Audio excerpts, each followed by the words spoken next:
And welcome back to another edition of Official Word Sports. I'm Vince, and I'm here with my co-host Stevie D. And Stevie D, what do they say? All good things must come to an end, right? Well, I guess if you are a Cincinnati Bengals fan, you are glad that it's come to an end. If you are a Los Angeles Rams fan, then you want the party to keep on going because the Rams were victorious in this year's, again, I'm only doing it just for this show for the Super Bowl, aka exhibition game. But they were victorious, and I think it was a yawner. I'm not gonna Well, lie. I think it was a yawner. So, a lot of expectations, a lot of we went into it, Stevie. We were kind of giving our opinions on what we thought was going to happen and what we wanted to see happen, and it really didn't come to fruition. I thought it was going to be I don't know. I thought it was going to be more high scoring. That first half was a snoozer. It was It a snoozer. was. It was a snooze fest. The NFL couldn't have been happy with the way the first half played out, but they got plenty of people that watched it. That's for sure. I think NBC reported 99 million, and then with the online, it was like 112 million or something. You mean all those people that said that they're done with the NFL and they're never watching a game again? Yeah, Those people yeah, tuned in. yeah. That's it. They I'm didn't done. tune in. They went to somebody else's house and watched it. I'm done. I'm not Oh, watching this thing oh. again. Um, Yeah, it was a snooze fest that first half. It really was. it was interesting because, I mean, obviously this is what we do, right? We get on here and we share opinions and we kind of break things down. If Beckham doesn't go down, I think the game changes from what we saw, right? It's no longer a 3-point game. It's no longer, or it may have been a 3-point game, but it's not a game that's hovering in the teens and 20s, right? Um, Beckham was just Beckham was that kid in the candy store, right? He stayed up all night waiting for this game, right? So much to prove to the Giants and to the Giant fans. So much to prove to the Browns and the Browns fans. So much to prove to all the detractors out there against OBJ. Me being one of them, right? I thought he was a one-trick pony. I thought he was a prima donna. I didn't think that Cleveland was going to work out well for him just because there's only one football on the field at a time, right? And I just did not think that was going to work out well. But I will tell you, much respect to OBJ because when he came out there, he came to play and he was doing work. Yeah, not an OBJ fan because he started with the Giants, and obviously I'm not a Giants fan, so he's not going to get any love. When he was the toast of the town with the one-handed catch against the Cowboys, right? He was the greatest thing ever to hit New York. And then he went to Cleveland, and things were happening there. I was like, oh my God, this guy, he's never going to reach his potential because he's just, I don't know, he just doesn't come off like as a team guy, right? And so then he goes to LA, and it's almost like you wonder if he realized this may be my last shot. If I get run out of another organization, that I may be done. And so I think again, what do I know, right? Is he almost channeled himself and said, you know what? I'm just going to focus it. I may not be the main star, but I'm all in. Whatever Coach McVay and the offensive coaches want me to do, I'm going to do it. I'm not Cooper Kupp. I'm not the main guy right now. Cooper Kupp's the main guy, and he's done everything. And it's a shame. It's an absolute shame what happened to him. It is. I don't know how else to put it. It's an absolute shame. The turf monster rearing its ugly head. I mean, we saw it. What was amazing, you saw it, you knew it instantly. Just like that, you knew what happened, right? We're on the phone texting each other, and we said the same thing. Uh-oh. Right. As soon as it happened. Uh-oh. Because, you're right. As soon as it happened, you knew exactly. We knew it before the announcers knew it. And that's the problem. Collinsworth, how do you not know this? Al Michaels, he's a little slow getting up. What do you mean he's slow? Are you watching the play? You could see it. the knee is not supposed to react like that, right? And we've seen it far too often. They've seen more games than we have, and they've seen this injury, and they still were just slow to the party as far as, and not a party in a joyous, but they were just slow to it to be able to react it and then be able to describe it. It really was, very sad, because obviously this is the game of games, right? This is the exhibition game. Everybody wants to play in the exhibition game. And then you get your chance and you are already off to a fast start, and then it just comes to an end right there, right? I felt for OBJ. I did. I also felt. I felt for him for also another reason, right? That's the second time yes. in 2 years or 3 years that the same knee. And, he's still a young man, and he's coming off to try to get a new deal. Now he's probably not going to play most. He'll probably play next year. I don't know at what point, but again, you're not going to get paid because you're not going to start the season healthy, and you just don't like to see that at anybody. It's just awful. It definitely, and I will tell you the other who I was a little sad for was Robert Woods. Robert Woods, he went down early in the year. Now, I have a love for Robert Woods because he was a former Buffalo Bill, right? We drafted him high. We had high expectations. Didn't work out. Went to the Rams, and he had bright spots with the Rams, last year. Unfortunately, this year, that injury bug got him, and got him early, and he never got a shot, right? And really, him going down opened the door for OBJ to come in. I mean, let's call it what it is. Signed him, though. They signed him before he went down. They signed him in less than 24 hours. Robert Woods went down. Yes. Right? So it's just, bad timing. Could you imagine if they had Kupp, Woods, and OBJ in that offense? That would have been something to watch. To me, that first drive of the game, when the Bengals went for it on fourth down and they didn't get it, and then the Rams come right down the field, hindsight being 20/20, you're like, man, you got to punt that ball. And I'm big on going for it. I like going in a fourth down. I just don't know if I like it on the first drive of the game, or maybe the second drive of the game for the Bengals. They went for it and they didn't get it, and then is it a sign of desperation though? Right? I personally. And we were just talking, and I'll let you go. I have my own opinion on this. I thought the coaching from Zach Taylor was absolutely horrendous. Yeah. And it was almost as if the game, the spotlight, just everything was too big for him. And just he was all over the place. And maybe you're going to say the same thing. Well, I think we're going to be on the same track on a lot of things on this because I think it was like Larry. When they were game planning, their fear was the front seven of the Rams, right? Mm-hmm. And they also feared the playoff game where Joe Burrow got sacked 9 times, right? And I think if you put that all together, their game plan was to try to avoid Burrow getting hit, which – at the end of the day, he still got hit and had a bad knee sprain. And so they wanted Burrow to get the ball out of his hand quick, right? And so they started running the ball, which I thought, great, right? You got Mixon, who's a great back. He's picking up 3, 4, 5, 6, 7 yards a pop, right? He's able to help you move down. But then all of a sudden, you hear this little voice. Go Joe, right? There's still a little voice in the back. Go Joe. And you're thinking, and you're fighting against yourself because you're like, okay, I really do want to go with Joe, but I can't have him do a 5 or 7 step drop. He's got to get that ball out quick.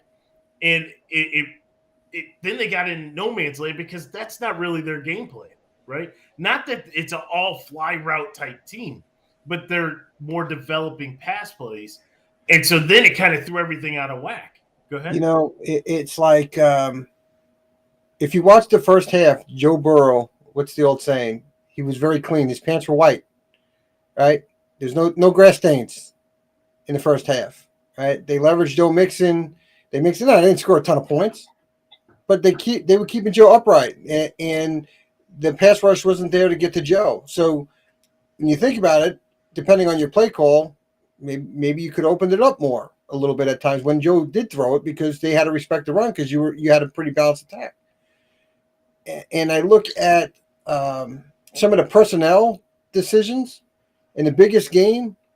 I know we're jumping here, right? But I mean, I'm going to jump right to the fourth quarter here because this is one of the most puzzling ones. It's the biggest play of the game. Was their last play of the game. The biggest offensive play of the game at 4th and 3. You have Perrine in the game and not Joe Mixon. Mm-hmm. How in the world, unless Joe Mixon is hurt, Joe Mixon and a playmaker is not on the field on 4th and 3? The big, what is that even? So you saying I'm put Perrine because I want to fake out the Rams and I'm going to put Perrine thinking that we would never go to him or whatnot? No, right? But I think what it showed was when the play was breaking down and Joe Burrow just threw whatever he needed to do because he was going to get sacked, Perrine had cement shoes. And he didn't even make an attempt to dive for that ball. But by the way, compared to Jimmy Garoppolo, proper time to do that on the down. Just putting that out there. Yeah. But in all seriousness, Joe Mixon's in the game. I think Joe Mixon's football IQ is totally different. Maybe he's a little bit more agile with his feet, getting for anticipation that something may happen, and the ball's thrown up. At the very least, maybe it goes off Joe Mixon's hands. Perrine stood there and watched it. He was a spectator at that point. Here's the problem with that play. Goes back to Zach Taylor, right? It's the most important play of the season. Yeah. How do you allow Aaron Donald to basically go one-on-one? It's the most important play. Yeah. I don't care. I don't care what Von Miller did. I don't care what anybody else in that front seven had done. I don't care. That guy, number 99, I'm going to have 2 guys, maybe 3, and I would – you had to change. You didn't have to go with 5 receivers going out there. You got to protect Burrow. You know your line. Quentin Spain, by the way, is the guy that got beat. Whole nother story on him, former Buffalo Bill, wanted to take shots at the Bills and McDermott. Well, you see what happens. Quentin Spain, but he just gets, I'm not even going to say manhandle. Donald just got through there, and Burrow really didn't have the time to even set focus or do anything and just kind of chucked a prayer, right? Well, when you think about how they contained Aaron Donald in the first half and then the adjustments that they made really allowed him to break free a lot in that second half because he was a beast, more than just the 2 sacks that he had, late in the game. But he was – look, that whole line in that second half, what they get? They had 7 sacks in total. I like to think it was 6 in the second half that they had. Yeah. Right? I mean, that's just insane. So what did you do differently, Cincinnati? You tried to start a fight with Aaron Donald on the sideline. That's what you did. Yeah. Well, that's funny how 66 came over and gave him a bump, right, and set it off. But again, they got away from the running game.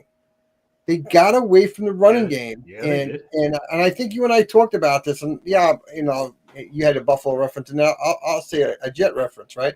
In all seriousness, in Super Bowl III, everybody wants to laugh because it was back in the day, but in Super Bowl III, the Jets were beating the Colts in that game, and the head coach of the Jets, Weeb Ewbank, goes to Joe and says, "Hey, let's throw the ball," and Joe says, "Dude, we got the game. There's no need to throw it." And he ran the ball the whole fourth quarter. And I look at Joe Burrow and I say, here's a coach that wants to get the ball into Joe's hand. When your offensive line is not up to that task and you're seeing it fall apart, and every time he goes to pass, he's running for his life. But yet, when I was watching Joe Mixon run the football, he's getting yardage. I remember Joe Namath saying that in his football life story on NFL Network, saying, hey, why are we going to pass the ball? We've done it great all game long. Let's just run the ball, run the clock. And I thought that just stood in my head. And I said to myself, Zach Taylor, why Joe Burrow doesn't need to be the hero. He doesn't need to throw 350 yards and 4 touchdowns, right? But Stevie D, I will tell you, that is one of the biggest problems. Love my Bills, love my 80s and 90s Bills, right? Forever have a place in my heart. Super Bowl 25, I continue to bang the drum on this, that on that final drive before Norwood's kick, if you watch or if you read the play-by-play selection, that I know Kelly had the freedom to call his own plays, but that was Jim Kelly trying to seize the moment, right? You always talk about Jordan wanting to take the last shot, Bird wanting to take the last shot. I get that, right? You have to have a certain mentality where you're going to be the guy to win the game. I get all of that. But also what comes into that is you have to understand the situation. If I'm getting double teamed and I'm Michael Jordan, I'm passing the ball to Paxton, right? Because they're coming at me. That's going to leave them open. Where I equate that back to the NFL, I talk about the Bills. The Giants were giving huge gaps. They were running a 2-5-4 defense. Thurman was gashing him, right? Thurman could get down the field, then a failed incomplete pass to Keith McKellar. Thurman could get down the field instead of an incomplete pass out of bounds. So, yes, Kelly got them in range, right? Got them down to, what was that, the 30, so that you could kick the 47 or 48-yard field goal. So, yes, he did. But could you have gotten closer? Could you have opened it up? But if you keep throwing, you're hoping to get that touchdown. You get that touchdown, what do you get? Aside from this game, you get the MVP, right? This is the mentality. Coaches want these quarterbacks to get that MVP instead of saying, we have to do what's best to win the game. Ride the hot hand. We hear it all the time. The hot hand wasn't Joe Burrow, right? The hot hand was Joe Mixon. Joe Mixon could have either salted the game away because they had the lead, or could have got them in better position so that you could have either done play fakes, or it would have just slowed down that pass rush, because now they don't know what's coming at them. It's very interesting to see how, no matter what sport it is, it's interesting to see, especially when we look at football, how, unless you're a Peyton Manning, unless you're a PED 12, the coaches defer and try to anoint this quarterback. And sometimes the Russell quarterback needs help. Russell Wilson with the interception at the goal line. How don't you run Marshawn Lynch? Give it to Marshawn, right? You want to get the MVP. We're going to fake out the Patriots. No, as soon as you got in the lineup, was it Malcolm Butler? He recognized what was happening, and he jumped the route, hit the receiver, intercepted the ball. It was perfect. Absolutely. You see, I would have given Marshawn. It was the first thing. I don't even know what down it was, but I would have given Marshawn the ball every down until he scored the touchdown. Because he's the one that got you there. It was first down because he's the one that broke the run. That he got tackled at the 1. Now, granted, the clock was ticking, but who cares? Beast mode. We're talking beast mode. Yeah. He would have run over. He could go over the top. Yeah. All right. We see it all the time. Stevie D, some other things that in the game that I found interesting. Jalen Ramsey, and we were going back and forth. Jalen Ramsey didn't have a good game. Not at all. No. And I'll give him the one non-call. Well, we'll talk about that one in a second. But Jalen Ramsey, even on that last play, the stills from the All-22 are coming out. Jalen Ramsey's laying on the ground. If Burrow has like a second and a half more, right, where Aaron Donald isn't in his face jumping his back, right, he would have been able to throw the ball to Jamar Chase. Game's over. The Bengals are having the parade today, not the Rams, right? Because Ramsey is laying on the ground like I don't know what happened. I'm starting to come to the realization, and how dare I say this, because he's a Seminole. He's not all that they're hyping him up to be, right? If you listen to Chris Collinsworth, Jalen Ramsey was the second coming of Deion, and he is far from that. He is a nickel corner. Well, let's keep in perspective here a little bit with Jalen Ramsey. And I'm the first one to admit it. I have no idea how old he is, but he's been in the league quite some time now. He's about what, 5 years in? Oh, he's more than that. Not much more than that. Not No, much more. If you're able to pull it up, he forced his way out of Jacksonville. Right, but I'd be surprised if he wasn't a 7-year player. He's 27. He's 27. Okay, he's still pretty young. Okay, I thought he was older. I was going to say maybe his skills are just diminishing. But he was in the 2016 draft, 5th pick in the 2016 draft. Oh yeah, you're right on. You're spot on there. 5 years. So, then that goes out the window. So scrap that. But yeah, he was not impressive at all in that game at all. No, and when Buffalo played the Rams, he had talked all that junk about Josh. Yeah, right. That was the big story where he called Josh Allen trash. Well, I think Josh may be able to flip the tables, right? We got to respect him. He's got a good game. Don't get me wrong, but I don't have him in that elite class as a corner or defensive back. I just don't.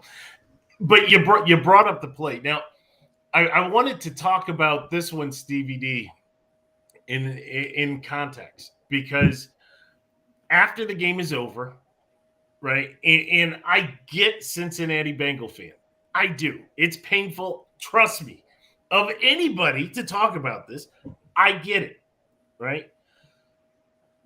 And you go through the stages of grief. You remember I went through the stages of grief after the divisional playoff game. And so one of the stages is where you want to blame something or somebody, right? And so I think part of the anger stage of grief, and then they move to the blaming, right? Trying to displace it. It's so-and-so's fault. And they wanted to blame the officials. Now, the officials for the first 3 quarters, and we know this to be true, they left those flags right in their pocket, right? Which is odd because typically, right, in big games, the flags are thrown early, and then in money time, somebody calls down. Somebody calls out to knock it off. But yeah, and when it comes to money time, right, hockey in the 3rd period or overtime, football in the 4th quarter, basketball in the 4th quarter, all of a sudden, all those fouls, all those penalties, they go by the wayside unless it's something really egregious, right? That's exactly it. It has to be clear in a championship game. It's got to be clear and obvious there's a penalty. Sure. And now when we saw the coming out of the first half, first play in the second half, 75 yards on a blown call, right? Now, you knew that there was a penalty, right? You could have thrown the flag and then huddled up, right? This is what they've done all year long, right? And sometimes they've picked up the flag, but you knew something was wrong. Did you see it? Did you see it? None. There's no penalty on the flag, right? And we move on. Right? And that's what we've heard, right? And that's what we've seen. This one, you have a guy going, and all of a sudden the defensive back falls to the ground, right? Their feet didn't trip. He goes to the ground. His body's contorted, and the receiver catches the ball and goes in for a touchdown, right? I got to cut it. I got to cut in for a second, just for me. When I watched it live, I thought it was a push-off. When I saw it live, I thought he pushed off, created that separation, and Ramsey fell down. So did I. That's what I saw live. So did I. But that still would have been offensive pass interference. Yeah, correct. But that's what I saw. What I thought I saw with my own eyes. And so you would have thrown the flag. Yeah, I saw the same thing because I too thought it was a push-off. I would have thrown the flag. Then when you see the replay, I was like, "Oh!" He pulls the face mask to the side and turns the body down. You're like, "Oh, wow!" Cincinnati fan, you can't be upset with the officiating when you got a gift touchdown. Yeah, you got a free touchdown. It was the penalty later in the game was not a touchdown. It was still how to get in the end zone. I will give you that. Exactly. Yeah. And so and now we take it to the fourth quarter. And some people want to say, well, it's the timing.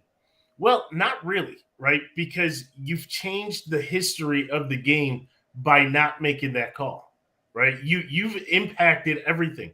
If Cincinnati now doesn't have that touchdown, their game planning changes. We saw what Aaron Donald and Von Miller and the rest of those guys were doing. If they are forced into a situation where they have to pass, that game could have got ugly, right? Burrow was not able to hit Chase. Chase was not the guy that we saw. Higgins wasn't the guy that we saw, right?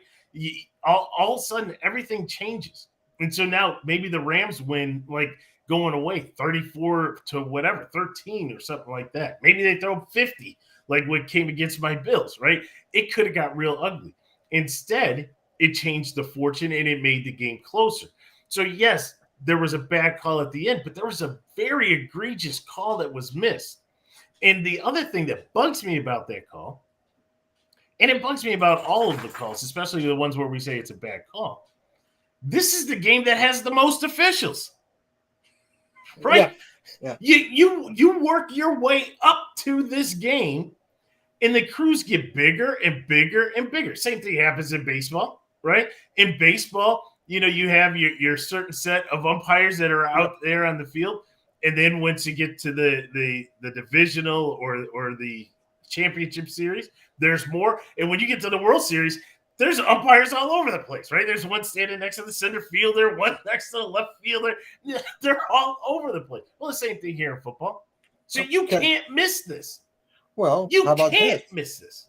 Conspiracy theories. Here we go. Is it a makeup call on the Jalen Ramsey? The official waited for the right time to pay it forward. Very well could be. I would hate for it to be a makeup call, right? Yeah. Well, I the time really of that would. game, but maybe that's the time where he could have done it. Because I have to be honest with you, when I saw it, I didn't think it was a penalty. I didn't see a jerk of the jersey, a pull of the jersey. I didn't see a hand holding him around the waist. If anything, I just didn't see it as a penalty. You're talking about on the third down play, correct? Yeah, on Cup. Yep. So on that one, because there were actually two on Cup, right? You had the one that was not in the end zone. There was 3 flags in a row. There was 3 plays with 3 flags in a row. There I have a problem with another one. There was a grab by the linebacker on the jersey for like a split second. He lets go. His hand is still balled, but he's not grabbing the jersey. Right. Tough call. Tough call. And I would not have called that in that situation because he did not impede him from being able to continue running, right? So you didn't see him jerk back. You didn't see any of that. He still was going. But it was a poorly thrown ball by Stafford because he didn't lead the receiver, right? Absolutely. The one in the end zone, I think, was a legitimate call. It was a legitimate call. The last one before the touchdown. The one that put the ball on the one. Not the roughing of the receiver one. No. Okay, because the problem I have with that one is that there was a hold by the right tackle, and then they hit the Bengals with a defenseless receiver, and he brought out his hands to make the play and hit him in the upper chest. That is not a penalty. I'm sorry, that's not a penalty. He used his open hands and he hit him really quick. And it looked like a violent hit, but I don't know what the guy's supposed to do. Let the guy just catch the ball? No, the guy had it in his hands. He hit him hard in the chest, and it is what it is. I thought that was an awful call. It should have been a replay of the down back 10 yards. But so this brings up a whole nother thing that, we are going to have a show in the future about this. I'm so annoyed with these penalties. Personal foul, unsportsmanlike conduct, right? These are severe penalties, right? You get hit with the 15-yarder, that's because you did something really bad, right? Holding, illegal formation, right? Illegal motion. And all of a sudden they offset. How do they offset, right? It's the worst thing in the world, but to that. And then, just the way that everything ended, Good pass by Stafford. Got to give him credit. Cup made the grab. Your guy. That was who you had for your MVP. So but yeah, just very interesting. Way the events unfolded. And Bengal fan seems to have amnesia for 59 minutes. Right? Every fans of their team have that, right? I think you forget what happened game time, not actual time.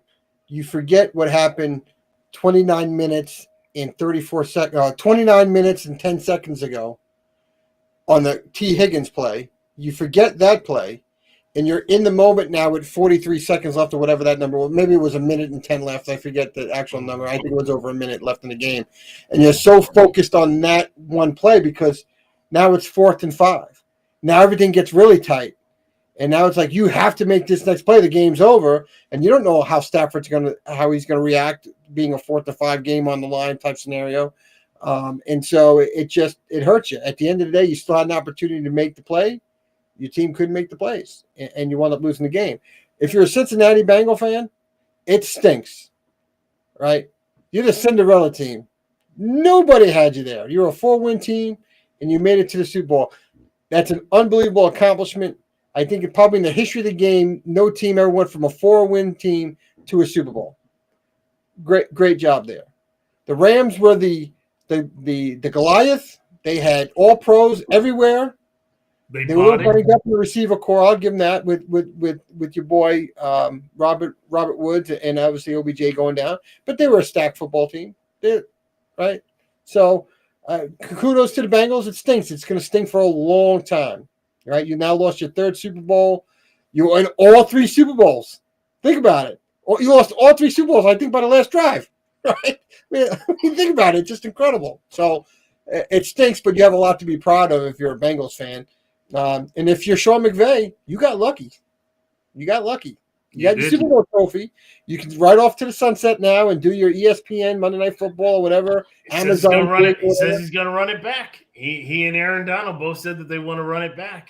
Well, see, he didn't commit, though. He didn't commit to come back. I didn't hear that. Unless there was an article that came out today. Today at the parade. Going to run it back. Okay. Yeah, until Amazon or somebody comes in and is throwing you some really ridiculous numbers that doubles your NFL salary. Because he did talk about family and wanting to start the family and with his fiance and get that going. So it'd be interesting if he pulls a John Madden, if you will. And goes out of coaching at a young age and doesn't come back. How dare you? How dare you? Because you are not going out to buy McVay 34 or McVay 35. You are not doing it. No, but you're crazy, dude. I'm just saying, how many coaches really retire before they're 40, right? And just run off in the sunset. But I thought he got lucky. He's got a ring. He is not on the Mount Rushmore coaches in my book. No. He's not even on the Mount White Castle of anything, right? So, all right, Stevie D. All right. They let us into this little secret probably about 2 months ago, 3 months ago. And we heard it. We were like, oh, boy. It is on and popping, right? Yep. And the lead-up was quite interesting, right? The lead-up had people speaking out like, I can't wait. This is going to be the greatest thing ever. The lead-up had people saying, this is the worst thing. How could the NFL do this, right? And there it came. And I have to say that I enjoyed it. Right, we were talking before the show. I enjoyed it, but I didn't think it was the best ever. Right, a lot of people are saying this is the greatest one ever, and when I was, it depends on the criteria, right? I think the criteria. I think you have to put out categories, right? And then how does that fill out the categories? Like for me. It was my favorite of all time, not because of the stage antics. It was the people that I grew up listening to on the radio in my Sure. car with my amp and my speakers bumping, right? That's what I grew up to. That was my era, right? If Dre, Snoop, and Mary J, right? That was my era. 50 Cent came a little bit after those folks, right? But those three were Eminem, again, further on down the road. It was those three for me what were key listening. They were always in my car. They were always playing all the time. Every time I was in a car, one of those three were playing. Like for me, Mary J, Real Love, forget it. Right. Awesome, right? So for me, it was great. I don't care what the set was. But that goes into it. That goes into it, right? But again, it depends on what you're looking for out of it. For me, I wanted to hear the music. I wanted to hear them perform because there's other performers that I was not into. I'm not into country. So if a country person's on there, I don't care what country. I don't care about you. When it first started, I'm right there with you, right? And all the way throughout, I was like, wow, this is great, right? Who's next? You got the television camera angle focusing in on the next one, right? You saw Dre go up the stairs. You saw Snoop come down the stairs. All of a sudden, here comes Eminem. You're just like, oh, busting out the side of the wall. There's Mary J. What she did at the end, I have no idea, laying on the ground, but that's for another conversation.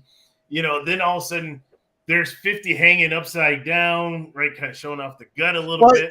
Right? But Mary J, I think it's because they had the camera. She knew the camera was above.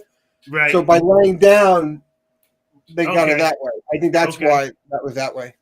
And then Kendrick Lamar, I could have done without Kendrick Lamar. I didn't know how he fit into the whole thing, other than he's with. I think you told me he's with the label. Dre, that's. But still, it's beginning to end, right? And we were guessing, trying to figure out. We heard that there was going to be this surprise, right? Didn't know what the surprise was. I was thinking it was going to be a hologram of Tupac. Kind of was hoping there'd be a hologram of Biggie to say East Coast and West Coast are together, right? I would have loved that, right? Hear Big Papa come out there. But didn't know exactly what it was going to be. Then we saw that it was 50. And when it ended, I was disappointed because it just seemed so short, right? Oh, I didn't hear the whole set that I wanted to hear, right? I could have heard 5 things from Dre and 5 things from Snoop. 5 from 50, 5 from Mary, right? Mary could have just gone on, right? Eminem could have come out there and just killed a full set himself. Kendrick Lamar, you could have done your one and been done, right? So I was a little disappointed that it ended. And then I started to reflect, right? Not on the input, because I posted the question because I wanted to hear what fans thought about it, right? And it was interesting. Because it was, again, 50-50, right? If you hated it coming in, that show was not going to change your mind. You hated it coming out. And if you loved it coming in, 9 times out of 10, you were going to love it coming out. And so it was good to get that feedback. But what really started to resonate with me, where I had it on a 10, and then I started moving it back, right, from a 9 to an 8. And to me, it probably fell into an 8. You mentioned it, was the set. Right, it wasn't on a revolving set. It was a very. You mentioned that. I didn't even think of it from that perspective. A very stationary set where everybody was facing one side of the crowd, except for Mary, who was on top and kind of was swiveling. Right. Outside of that, everybody is. Even though Dre and Snoop were at the top level, and you could see them from the backside, you're at midfield. You turn around and look at the other side of the crowd. Turn to the side, look at the people in the end zone. You didn't get that, right? They were straight focused with the whole set design. And I thought that in a way, especially if I'm paying $8,000 for a ticket, I am not trying to see the back of a house and never see 50 Cent, right? I'm talking to somebody else. I'm like, who's over there, right? What are they cheering for? Right. Oh, you got to look at the camera. Go look at the Jumbotron. And then I see, a guy with a belly hanging out, like, who's that? Right? Because that's not 50, right? We all know 50. 50, he's got Power, and he's got Black Mafia Family, and Power Book 2 and Power Book 3, and now Tommy's out with Power Book 4. Oh, loving all the power that 50's putting down on stars. And probably he is too, eating well, right? Those checks are coming in, right? So You're now bad. he's You're got the chef bad. coming in. I mean, 50, you're hot 50, but now maybe 50, you're fat 50. Yeah, we don't know what's going on. But I let me just kind of shift it back. I did think that the show was good. I thought it was entertaining. I thought they could have done a better job to make it more inclusive to everybody. But Stevie D, I will say, and I know we stay away from this, and so I will say, because there's two things I want to bring up.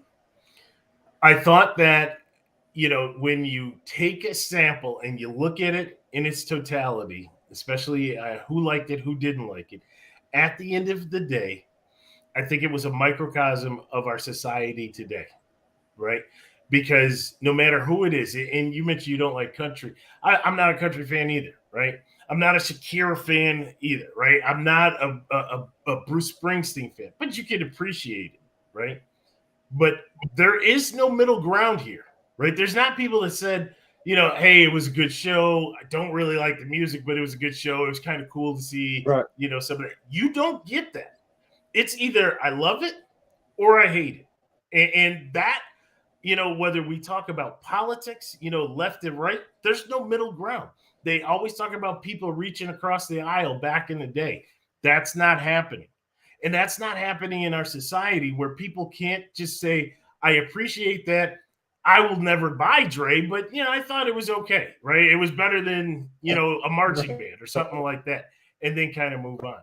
The other thing that I thought was quite interesting was Eminem taking a knee, because leading up to the Super Bowl exhibition game, the actual show had been rehearsed and there was dialogue with the NFL as to what exactly was going to take place there, and so what kind of came out of that was Eminem was going to show exactly what he was going to do, and I guess it came out that he was going to take a knee, and Eminem then I think the way that the reports have it,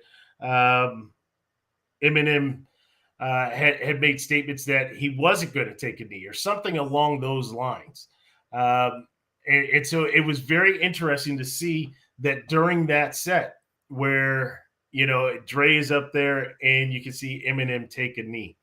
But overall, when I look at the show, when I look at what Pepsi and the NFL put out there, I thought that Dre, Snoop, Eminem, 50 Cent, Mary J. Blige, and again, I don't know why Kendrick Lamar was there, but I thought they all did a great job. I think they served it well. There was pictures that showed Snoop getting a little bit of smoke before the show. But that's Snoop, right? You can't argue with Snoop. So we saw a little bit of that. Overall, though, as I said, if I were to grade it, I'd grade it an 8. And I think overall, even at an 8th grade, I think that it goes up there with a lot of the other shows.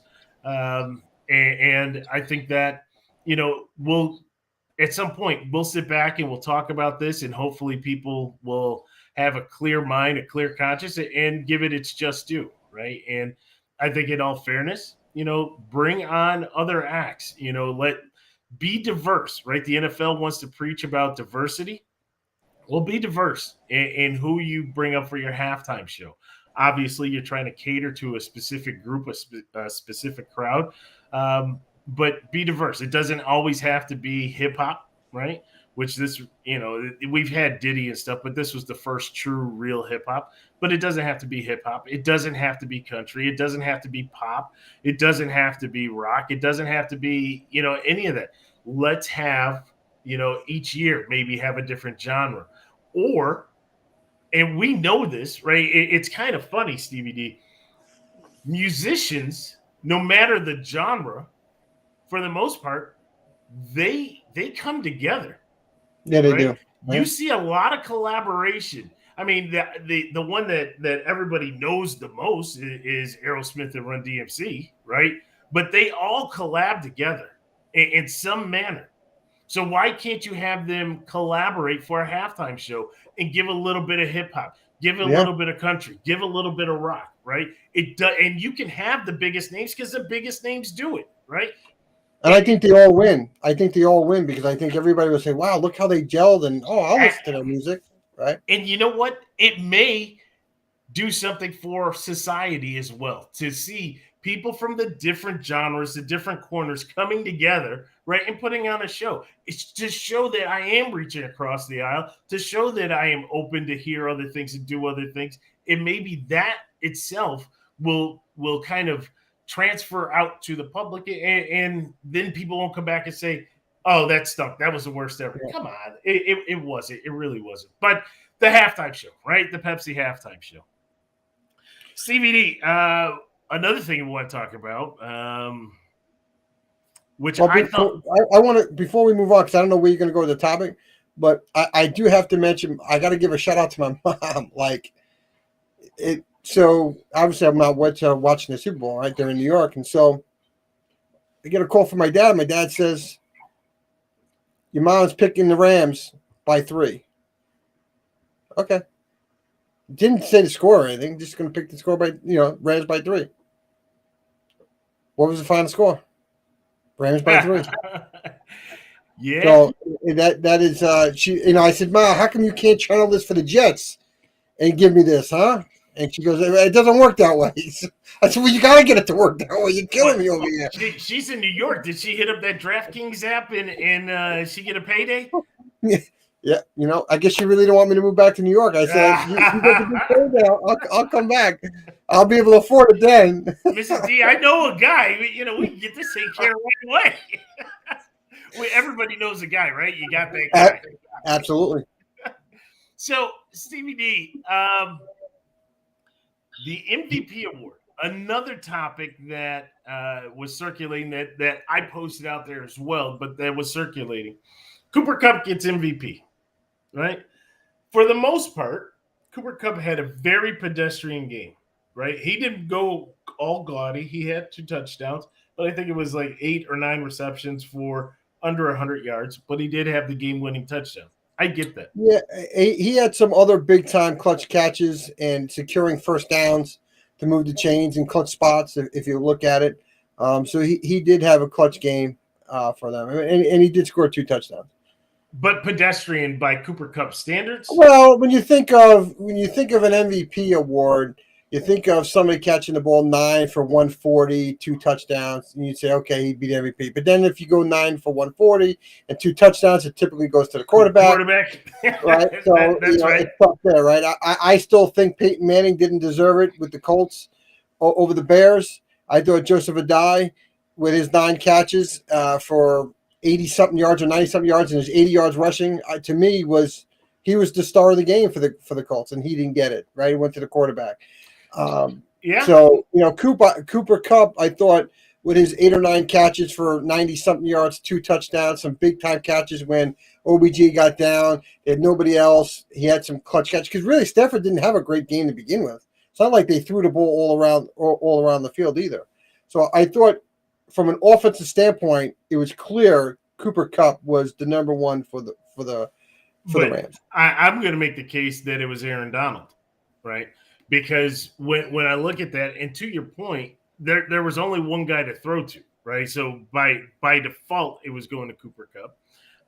But when I look at Aaron Donald was from the opening snap was being double teamed and was still getting pressure. So he was doing more than his job by freeing it up for his other mates there on the defensive line. He got in there. He had a big sack early. And then this magical thing that the NFL does, right? The NFL says basically at the 2-minute warning, we need your votes in for who's the MVP. Oh, God. Okay, so 58 minutes have been played. What about those last 2 minutes? It really doesn't matter, right? So after the Cooper Kupp touchdown, which was after the 2-minute warning, then everybody threw in their votes, right?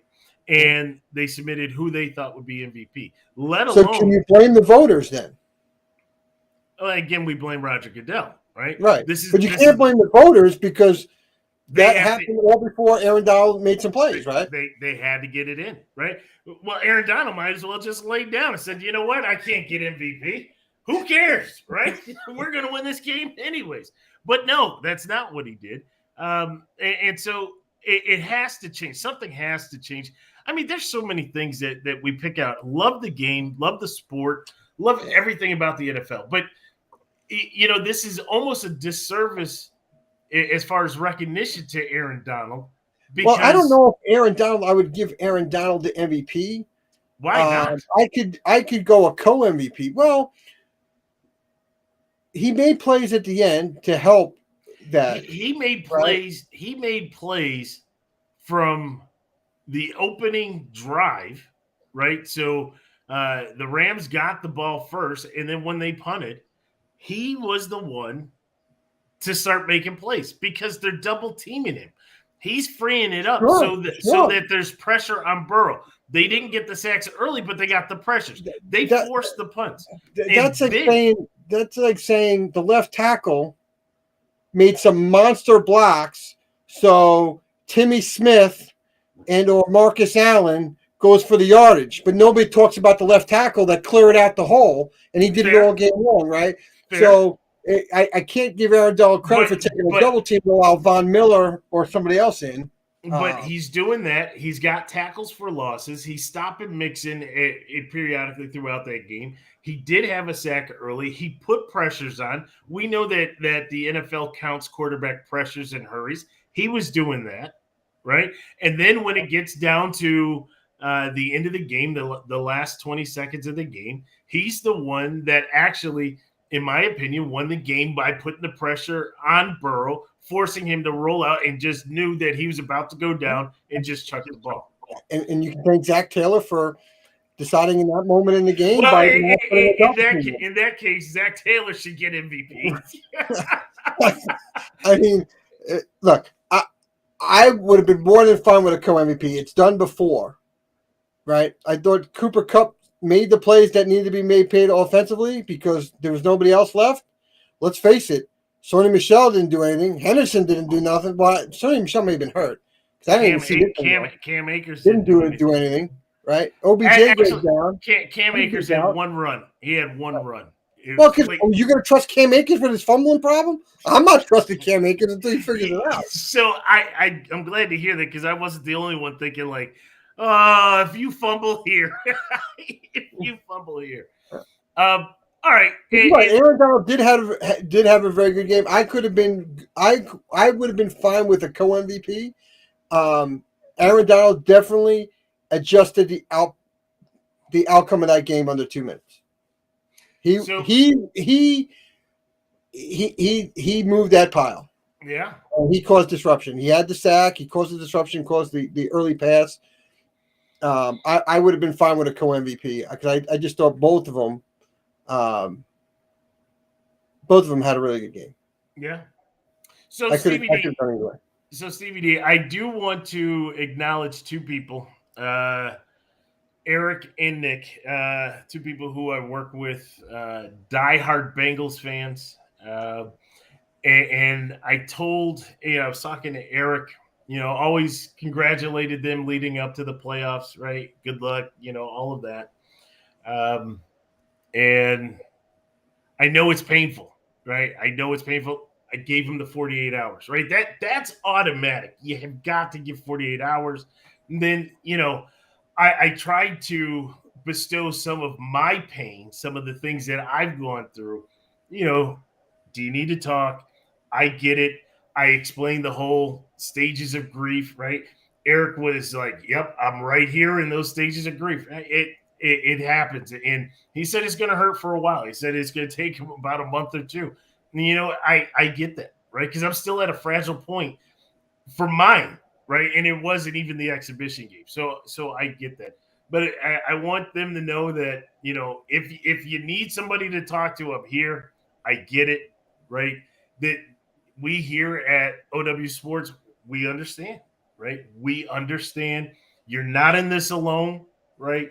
Uh, I hate the term, well, better luck next year and all that stuff. Forget all that, right? If you need to let it out, just let us know. We're here for you.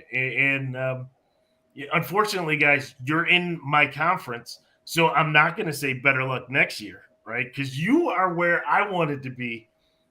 So maybe we'll see each other in the AFC Championship game, and then I'm not going to be so gentle or so kind at that point, right? So we'll just leave it at that. But Stevie D, we're at the end of the season. And this season went so fast. It went so fast. Incredible. You would have thought that this was, week 6, week 7, right? So much happened, whether it be, players with COVID, whether it be all that happened with Deshaun Watson this year, right? This year is going to be marked by that. PED 12 and, whether or not he was going to retire or if he's going to stay and all of that, right? Talking about how he's a, medical marvel and all that kind of stuff. And just ask Alex Guerrero about being a medical marvel. That's all I'm going to say.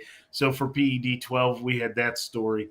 And then you had the, from my Buffalo Bills perspective, right? You had called them early, right? And at the end of the day, this was a lost season. It really was. High expectations, great expectations. That I'm not willing to blame it on rules, even though I think that the rules should change. But I can't blame it on the rules, right? I blame it on that, which is now in my world a mythical number that lies between 12 and 14. And it tells me that the coaching staff has got to be better, right? If you're going to take away from something, I don't believe in the word failure, right? Failure, it does not exist. It's an opportunity to get better, right? You may not accomplish what you need, but as long as you're able to learn from that and get better, then it's not failure, right? It's a learning opportunity. And I'm hoping that the Buffalo Bills use this as a learning opportunity, right? All of a sudden, if you look in the second half of the season from Sean McDermott, we saw kind of a different, kind of a morphing into a different type of coach where he was a little bit more aggressive. He started to challenge some plays. You could see where the offense started to change. And everybody wants to say it happened with the Buccaneers game, but I think that in totality, that second half and that push, you saw what could be and what should have happened early on, right? I look at the Jacksonville Jaguars game. Even though there were still bumps in the road, you learn. Again, it's a loss. You have to chalk it up, but you learn that you have to be ready for each and every opponent who you play, no matter if it's home or on the road. You have to be ready. You have got to get up. It's so short. 17 weeks. We just talked about how short it is. And so if you let a game like that slip by, next thing you know, you're not at Highmark Stadium. You're traveling to Kansas City and you're playing in the Arrowhead, right? That one game. You look at the Tennessee Titans game, right? What happened there? You're not at Highmark Stadium. You're playing in Arrowhead. And your fortunes could be completely different, right? This whole conversation that we had for the last hour could have been about the Rams and the Bills, right? Probably wouldn't be having the conversation because if it was the Rams and the Bills, we would be doing this via satellite from the 716, and I would be running around crazy, saying that we won the exhibition game, right? That type of thing could have happened, right, based on some things that happened earlier in the season. So, with that being said, as we head into the 22-23 season, take from what you've learned, build upon the things that were great, and improve upon the things that did not work out so well, and become a stronger team. You lost Brian Dable, but I'm not worried like some people talked about because you maintained and you kept Ken Dorsey. Ken Dorsey he may he may be from there, but the guy from Wyoming liked the guy from the U, right? And that was his guy. It wasn't Brian Dable. And to listen to Brian Dable when he left and what he said at the podium about the Bills and some of the players and some of the coaches, that tells you that he wasn't all in. He was invested in that team. And that's what you want. You want guys that have the same belief, the common belief, so that you can get to the pinnacle, and that's winning the exhibition game. So you kept the right guy. Leslie We're Frazier. gonna find out. We're gonna find out. Well, you say it like that, but I think we know, right? Because you listen to what people say, and sometimes it's the things that they don't say, and sometimes it's the things that they say indirectly that really speak volumes, right? Now, I'm just hoping that, when you look at the cap number, we're up against it, right? So there's going to be Oh, some. I thought you were pretty good. I thought they No, were saying you were actually pretty good. no, not yet, not yet. Oh, 'cause you got to free up the space. You we got got to to make free up. some moves, right? And there's some big moves to be made, right? And we're going to have some future shows, and obviously we'll talk about the Bills and the Jets and what they're going to do in the offseason. But there's some players that have played their last game as a Buffalo Bill, or at least for next season they played their last game as a Buffalo Bill. We're going to free up some money. We're going to get Trey back. That's going to be a big benefit. And there's areas that we have to improve it. And I'm just hoping that they put it all together. And this conversation that we had, as I said, is not going to be about the Rams and the Bengals. It'll be about the Rams and the Bills, or whatever NFC team it is in the Buffalo Bills. Stevie D, the end of the season for you? Well, you already did yours 8 weeks ago. 12 weeks ago. Well, at the end of the day, yeah. Well, that's what happens when you're in a rebuild, right? I do like the direction. Look, we got to see what the Jets are going to do. Are you going to trade out, trade down? I hear it's maybe the Steelers coming up at 10, making a trade with the Jets. So I think the Jets are going to be in the mode of stockpiling picks to help rebuild this thing and getting in good quality young players. At the end of the day, what I really want to see, look, free agency, we have a lot of money. We have a lot of draft capital. We're going into the second year with the rebuild. So there's a lot of optimism, right? But you got to cash in on your draft picks. You're free agents. You can't bring in these prima donnas that want all the money and then don't show up on the field. So you got to spend your money wisely, right? Team-friendly deals to get young players that are still hungry on the cheap, that are ready to explode to help you out. And then, honestly, I want to see steps in Robert Saleh as a coach. I got to see him grow as a coach. I think there was a lot of areas for him to improve that you watched in the games, right? You give him, that pass maybe the first quarter to half a season because he's new, and you want to see some improvements. But I thought his challenges, the lack of awareness of when to call a challenge and do the right things, it's timeout management, getting players on the field and off the field. We had a lot of delay of game calls that, to me, we should have been calling timeouts. Where are you, Robert? Calling the timeout, right? You can't go from 4th and 1 to 4th and 6. You can't move your field goal kicker who couldn't kick a field goal anyway the first half of the year. You can't make him go from a 46-yarder to a 51. The guy wasn't going to make it. And just, those type of things. Also showing more emotion on the sideline. He was very, at times you looked at him and you said, man, is the moment too big for him right now in this game? Because he was so kind of calm. And then suddenly some emotion came out, which I think he's a better coach when he shows that emotion. That's who he is. Don't change who you are because now you're the head coach. Be who you are. That's what made you successful as a coach. Your players feed off that energy.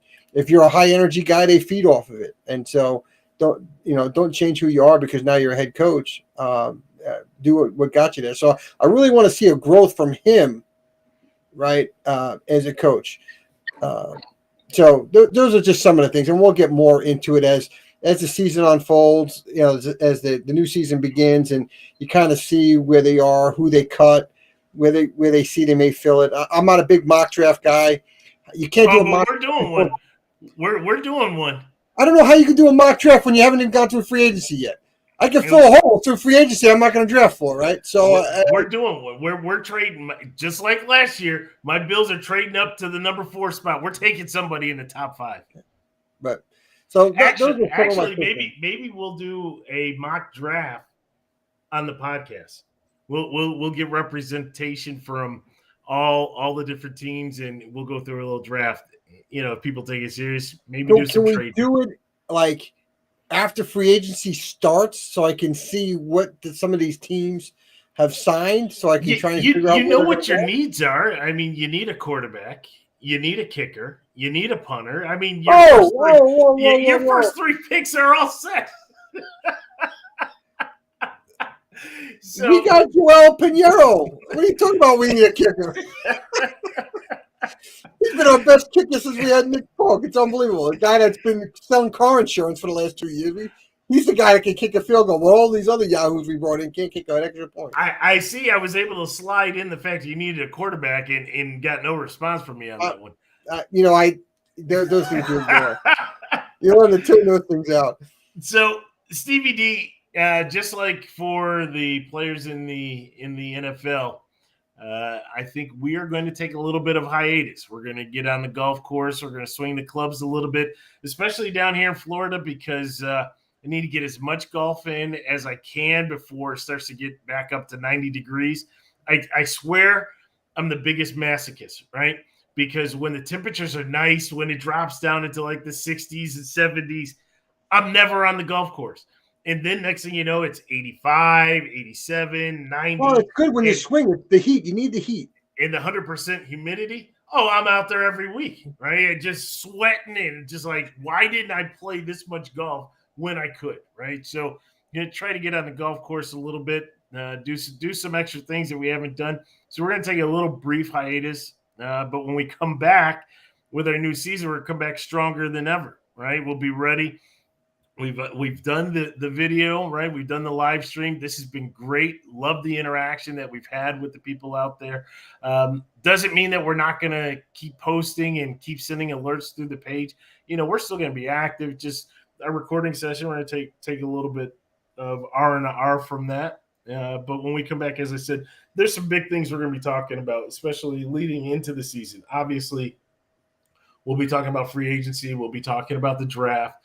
We're going to do our special shows, right, where, we rank some players. We never gave any love to the kickers or to the punters, Stevie D.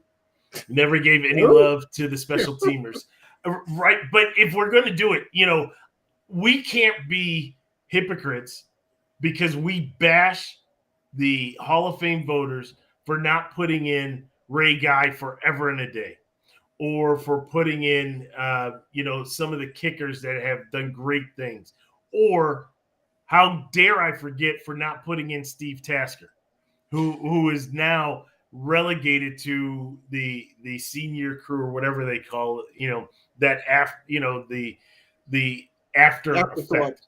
Afterthoughts, there it is, right? And Steve Tasker should be up there. First and foremost should be up there. So how dare we go out there and just slam the Hall of Fame voting process when we're doing a top 10 list and not include guys like Tasker and the special teamers, the kickers, the punters, right?